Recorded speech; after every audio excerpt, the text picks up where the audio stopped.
90%, 95% ആൾക്കാർ വന്ന് വോട്ട് ചെയ്യുന്നു. മരിച്ചുപോയവരെ കാണാൻ വേണ്ടി ബന്ധുക്കൾ ദൂരെ വന്ന് കാത്തു നിൽക്കുന്നു. വോട്ടിന്റെ അന്ന് മരിച്ചുപോയവരൊന്ന് വോട്ട് ചെയ്തിട്ട് പോകുന്നു. ഇതൊക്കെ കണ്ണൂർ പകൽ പോലെ വ്യക്തമായി നടക്കുന്ന കാര്യമല്ലേ? ആരെങ്കിലും ചോദ്യം ചെയ്താൽ അടിക്കലേ അവിടെ. ഇലക്ഷൻ കമ്മീഷൻ എന്ന് പറയുന്ന ഡൽഹിയിലിരിക്കുന്ന 3 പേരല്ലല്ലോ കണ്ണൂർ വന്നിട്ട് ഈ ക്യാമറ വെക്കുന്നതും ക്യാമറ നോക്കുന്നതും. ഇവിടെ കേരളത്തിലിരിക്കുന്ന ട്രേഡ് യൂണിയന്റെ അംഗങ്ങളല്ലേ ഇലക്ഷൻ കമ്മീഷന്റെ ഉദ്യോഗസ്ഥന്മാരായിട്ട് ഈ കാര്യങ്ങൾ ചെയ്യുന്നത്.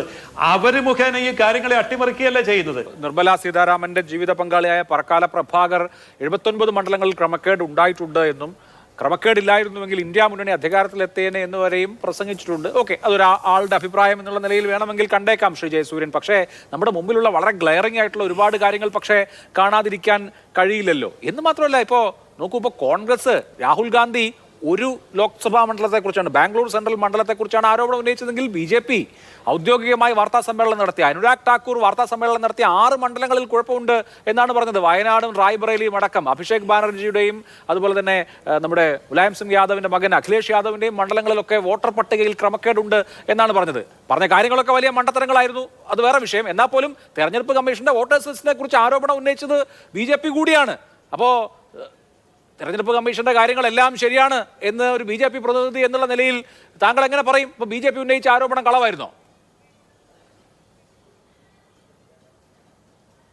അല്ല, ഇവിടെ തെരഞ്ഞെടുപ്പ് കമ്മീഷന്റെ കീഴിൽ വരുന്ന കോടിക്കണക്കിന് ഉദ്യോഗസ്ഥന്മാർ മറ്റു രാഷ്ട്രീയ പാർട്ടികളുടെ ട്രേഡ് യൂണിയൻ അംഗങ്ങളല്ലേ എന്ന് ഞാൻ ചോദിച്ചപ്പോൾ ഇപ്പൊ പറയേണ്ടായ മറുപടി, അതായത് ഇലക്ഷൻ കമ്മീഷന്റെ നിർദ്ദേശപ്രകാരം മാത്രമല്ലേ അവർക്ക് പ്രവർത്തിക്കാൻ സാധിക്കുകയുള്ളൂ, അവർ ഇലക്ഷൻ കമ്മീഷന്റെ കീഴിലുള്ള ഉദ്യോഗസ്ഥന്മാരല്ലേ എന്ന് ചോദിച്ചു. അങ്ങനെയാണെങ്കിൽ ഈ കണ്ണൂർ ജില്ലയിലെ പല സ്ഥലങ്ങളിലും കോൺഗ്രസിന്റെയും BJPയുടെയും ഏജന്റുമാരെ ബൂത്തിനകത്തിരുത്താതെ അടിച്ചോടിക്കപ്പെടുന്ന സംഭവങ്ങൾ ഇപ്പോഴും നിലവിലുണ്ടല്ലോ. അവിടെ ബൂത്തിൽ കടക്കാൻ പോലും കോൺഗ്രസിനും BJPക്കും ഇപ്പോഴും സാധിക്കുന്നില്ല. ഇലക്ഷൻ കമ്മീഷൻ അങ്ങനെയാണോ തീരുമാനിച്ചിരിക്കുന്നത്? ഇലക്ഷൻ കമ്മീഷന്റെ തീരുമാനപ്രകാരമാണോ അങ്ങനെ നടക്കുന്നത്? അപ്പോൾ കണ്ണൂർ ജില്ലയിലെ പാർട്ടി ഗ്രാമങ്ങളിലും പാർട്ടിക്ക് ഭൂരിപക്ഷമുള്ള പ്രദേശങ്ങളിലും ഏകപക്ഷീയമായി ഇലക്ഷനെ ഹൈജാക്ക് ചെയ്യുന്ന CPMന്റെ ഇത്തരം നടപടികൾ നടക്കുന്നത് ഇലക്ഷൻ കമ്മീഷൻ നിശ്ചയിച്ചതുകൊണ്ടും അവർ ഉത്തരവ് കൊടുത്തതുകൊണ്ടും നടക്കുന്ന കാര്യമാണോ? 90%, 95% ആൾക്കാർ വന്ന് വോട്ട് ചെയ്യുന്നു. മരിച്ചുപോയവരെ കാണാൻ വേണ്ടി ബന്ധുക്കൾ ദൂരെ വന്ന് കാത്തു നിൽക്കുന്നു. വോട്ടിന്റെ അന്ന് മരിച്ചുപോയവരൊന്ന് വോട്ട് ചെയ്തിട്ട് പോകുന്നു. ഇതൊക്കെ കണ്ണൂർ പകൽ പോലെ വ്യക്തമായി നടക്കുന്ന കാര്യമല്ലേ? ആരെങ്കിലും ചോദ്യം ചെയ്താൽ അടിക്കലേ അവിടെ. BJPയുടെ ഞങ്ങളുടെ ഏജന്റുമാരെ അവിടെ കൊണ്ടുപോകാനും കൊണ്ടുവരാനും ഞങ്ങളുടെ കാവലും വേണം. ഇതൊക്കെ ഇലക്ഷൻ കമ്മീഷൻ പ്രശ്നബാധിത ബൂത്തുകൾ നേരത്തെ തന്നെ ഐഡന്റിഫൈ ചെയ്യുകയും അവിടെ സമ്പൂർണ്ണമായ വെബ് കാസ്റ്റിംഗ് ഏർപ്പെടുത്തുകയും CCTV മുഴുവനായി റെക്കോർഡ് ചെയ്യുകയും കേന്ദ്രസേനയെ വിന്യസിച്ചിട്ടു ഇങ്ങനെയൊക്കെ നടക്കുന്നുണ്ടെങ്കിൽ പിന്നെ അങ്ങ് തെരഞ്ഞെടുപ്പ് കമ്മീഷനെതിരെ വളരെ ഗുരുതരമായ ആരോപണമാണ് കേട്ടോ ഉന്നയിക്കുന്നത്. കേരളത്തിലെ കണ്ണൂർ ജില്ലയിൽ അങ്ങനെ നടക്കുന്നുണ്ടെങ്കിൽ അത് തെരഞ്ഞെടുപ്പ് കമ്മീഷന് കൂടി കഴിവുകളല്ലേ? അപ്പോൾ ഈ ദൃശ്യങ്ങളിൽ ഇപ്പോൾ വെബ് കാസ്റ്റ് ചെയ്യുമ്പോൾ അല്ലെങ്കിൽ ഈ റെക്കോർഡ് ചെയ്ത ദൃശ്യങ്ങളിൽ ഇതൊക്കെ ഉണ്ടാവുമല്ലോ, അതൊക്കെ വെച്ച് തെരഞ്ഞെടുപ്പ് കമ്മീഷൻ നടപടി എടുക്കണ്ടേ? അവർ 45 ദിവസം കഴിഞ്ഞ് അതൊക്കെ നശിപ്പിച്ച് കളഞ്ഞോ ആവോ? അല്ല, ഞാൻ അത് തന്നെയാ പറയുന്നത്. ഇലക്ഷൻ കമ്മീഷൻ എന്ന് പറയുന്ന ഡൽഹിയിലിരിക്കുന്ന 3 പേരല്ലല്ലോ കണ്ണൂർ വന്നിട്ട് ഈ ക്യാമറ വെക്കുന്നതും ക്യാമറ നോക്കുന്നതും. ഇവിടെ കേരളത്തിലിരിക്കുന്ന ട്രേഡ് യൂണിയന്റെ അംഗങ്ങളല്ലേ ഇലക്ഷൻ കമ്മീഷന്റെ ഉദ്യോഗസ്ഥന്മാരായിട്ട് ഈ കാര്യങ്ങൾ ചെയ്യുന്നത്. അവര് മുഖേന ഈ കാര്യങ്ങളെ അട്ടിമറിക്കുകയല്ലേ ചെയ്യുന്നത്. ഇലക്ഷൻ കമ്മീഷന് ഡൽഹിയിൽ ഇരുന്നുകൊണ്ട് എന്ത് ചെയ്യാൻ പറ്റും? ആ 3 പേർക്ക് കണ്ണൂർ വന്നിട്ട് എല്ലാ ബൂത്തും പരിശോധിച്ച് എല്ലാ കാര്യങ്ങളും ചെക്ക് ചെയ്യാൻ പറ്റുമോ? അപ്പോൾ ഇലക്ഷൻ കമ്മീഷൻ എന്ത് പറഞ്ഞാലും എന്ത് ചെയ്താലും എന്ത് നിർദ്ദേശം കൊടുത്താലും അത് നടപ്പാക്കുന്ന സംവിധാനങ്ങൾ ഓരോ സംസ്ഥാനങ്ങളിലെയും സർക്കാർ ഉദ്യോഗസ്ഥന്മാർ തന്നെയാണ്. ആ സർക്കാർ ഉദ്യോഗസ്ഥന്മാര് BJPയുടെ ചൊൽപ്പടിക്ക് നിൽക്കുന്നവരല്ലല്ലോ. അവര് LDFന്റെയും UDFന്റെയും ട്രേഡ് യൂണിയനുകളുടെ അംഗങ്ങളും പ്രവർത്തകരുമാണല്ലോ. അപ്പോൾ അവർക്ക് ഇലക്ഷൻ അട്ടിമറിക്കാം. അങ്ങനെ ഇലക്ഷൻ അട്ടിമറിക്കപ്പെട്ടുകൊണ്ടിരിക്കുമ്പോൾ അതിനെ സംബന്ധിച്ച് ആർക്കും യാതൊരു പരാതിയുമില്ല. ഇത് മുഴുവൻ ഇലക്ഷൻ കമ്മീഷന്റെ കുറ്റമാണ് എന്ന് പറയാൻ സാധിക്കും.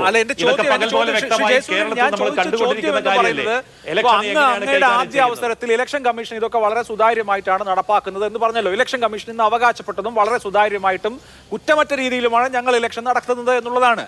BJP തന്നെയും ഈ കഴിഞ്ഞ ലോക്സഭാ തെരഞ്ഞെടുപ്പിൽ 6 ലോക്സഭാ മണ്ഡലങ്ങളിൽ ഗുരുതരമായിട്ടുള്ള അനോമലീസ് ഉണ്ട് എന്ന് ചൂണ്ടിക്കാണിച്ചു. അതായത് ഇലക്ഷൻ കമ്മീഷനോടുള്ള വിമർശനമാണല്ലോ, നിങ്ങൾ നടത്തിയിട്ടുള്ള ഇലക്ഷനിൽ ഇങ്ങനെയുള്ള കുഴപ്പങ്ങൾ ഉണ്ട് എന്ന് BJP തന്നെയും വിമർശിച്ചു. അപ്പോൾ ഏതാണ് ശരി? ഇലക്ഷൻ കമ്മീഷൻ ഇത് വൃത്തിക്ക് നടത്തുകയാണോ അതോ ഇലക്ഷൻ കമ്മീഷന്റെ പട്ടികയിൽ കുഴപ്പമുണ്ടോ? ഇത് രണ്ടും കൂടി ശരിയാവില്ലല്ലോ. അതാണ് ഈ കാര്യങ്ങളെ സംബന്ധിച്ചിടത്തോളം ഇലക്ഷൻ കമ്മീഷൻ, ഞാൻ അത് ആദ്യം തന്നെ വളരെ വ്യക്തമായി പറഞ്ഞു, പ്രതിപക്ഷത്തിന് കോൺഗ്രസിന് CPM-നൊക്കെ ആത്മാർത്ഥതയുണ്ടെങ്കിൽ, ഈ പറയുന്ന ആരോപണങ്ങൾ ഉന്നയിക്കുന്നതിന് ആത്മാർത്ഥതയുണ്ടെങ്കിൽ, BJP-യെക്കാളൊക്കെ എത്രയോ പഴക്കമുള്ള പാർട്ടിയാണ് കോൺഗ്രസ്. CPM അവരെ സംബന്ധിച്ചിടത്തോളം എത്രയോ അടുത്ത് ഭരണപരിചയമുള്ള പാർട്ടിയാണ്. ഇപ്പോഴും കേരളമടക്കം ബീഹാർ അടക്കം എല്ലായിടത്തും എല്ലാ ബൂത്തിലും സ്വാധീനമുള്ള പാർട്ടിയല്ലേ ഈ പ്രതിപക്ഷ പാർട്ടികൾ. ആ പ്രതിപക്ഷ പാർട്ടികൾക്ക് ആത്മാർത്ഥതയുണ്ടെങ്കിൽ നിയമപരമായിട്ട് നിലനിൽക്കുന്ന 6 കാര്യങ്ങൾ ഞാനിവിടെ പറഞ്ഞല്ലോ, 6 ഘട്ടങ്ങളിൽ ഈ ഇലക്ഷന്റെ ഈ വോട്ടർ പട്ടിക ശുദ്ധീകരിക്കാനും ചോദ്യം ചെയ്യാനും കേസ് കൊടുക്കാനും ചലഞ്ച് ചെയ്യാനും ഒക്കെ അവസരം നേരത്തെ പറഞ്ഞ കാര്യം, പക്ഷേ അതല്ല അക്ഷരമിണ്ടാതെ ഒരു പരാതി പോലും കൊടുക്കാതിരുന്നു. എന്നിട്ട് ഈ 8 മാസം കഴിഞ്ഞ് 10 മാസം കഴിഞ്ഞിട്ട് ആരോപണവും ഉന്നയിച്ച് വരുന്നതിനെയാണ് ഞാനിവിടെ ചോദ്യം ചെയ്തത്. അതിന്റെ പിന്നിൽ ദുരുദ്ദേശമുണ്ട്. ഭരണഘടനാ സ്ഥാപനങ്ങളെയും സംശയത്തിന്റെ നിഴലിലാക്കുകയും കോൺഗ്രസ് ബാംഗ്ലൂർ സെൻട്രൽ പരാതി പറഞ്ഞത് എങ്കിൽ BJP 6 മണ്ഡലത്തെ കുറിച്ച് പരാതി പറഞ്ഞു. അതിലെ ഒരു മണ്ഡലം കേരളത്തിലെ വയനാടായിരുന്നു. അപ്പോ നിങ്ങൾ പറഞ്ഞാൽ കുഴപ്പമില്ല, കോൺഗ്രസ് പറഞ്ഞാൽ അത് തെരഞ്ഞെടുപ്പ് കമ്മീഷനെ അപകീർത്തിപ്പെടുത്തലാവോ? BJP തന്നെ പറഞ്ഞല്ലോ വോട്ടർ പട്ടികയിൽ ഗുരുതരമായ ക്രമക്കേടുകളുണ്ട്, ഒരു മൈമൂന 3 വോട്ട് ചെയ്തു എന്നൊക്കെ പറഞ്ഞല്ലോ അനുരാഗ് ഠാക്കൂർ. പിന്നെ അന്വേഷിച്ചു വന്നപ്പോൾ അത് 3 മൈമൂനായിരുന്നത് വേറെ വിഷയം. എന്നാൽ പോലും പറഞ്ഞല്ലോ നിങ്ങളും. അതേന്നെ, ഞങ്ങൾ ഈ കാര്യങ്ങൾ പറയേണ്ടപ്പോൾ പറയുന്നുണ്ട്. ആ കാര്യങ്ങളൊക്കെ കൃത്യമായ രീതിയിൽ പരാതി കൊടുക്കുന്നുണ്ട്. ആ പരാതികളെ പോലും എന്തുകൊണ്ടാണ് ചർച്ച ചെയ്യപ്പെടാത്തതെന്നാണ് ഞങ്ങൾ ചോദിക്കുന്നത്. ഇപ്പോൾ പല കാര്യങ്ങളും ഇവിടെ ആരോപിക്കുന്ന സമയത്ത് ഇലക്ഷൻ കമ്മീഷന്റെ ഇപ്പൊ തൃശ്ശൂരിനെ സംബന്ധിച്ചൊക്കെ ആരോപണം വരുമ്പോ ഞാൻ പറയുന്ന കാര്യം ഇതാണ്, ഇലക്ഷന്റെ നിയമമനുസരിച്ച് ഏത് രീതിയിൽ വോട്ട് ചേർക്കാം, എവിടെയൊക്കെ വോട്ട് ചേർക്കപ്പെടാം, ഇതിന്റെ നിയമം അനുസരിച്ചാണെങ്കിലും വ്യാജ അഡ്രസ്സിൽ വോട്ട് ചേർക്കാൻ പറ്റില്ല. സുരേഷ് ഗോപിയുടെ ഡ്രൈവർ ഇല്ലാത്ത അഡ്രസ്സിലാണ് വോട്ട് ചേർത്തത്. അതൊക്കെയാണ് അവിടുത്തെ പ്രശ്നം.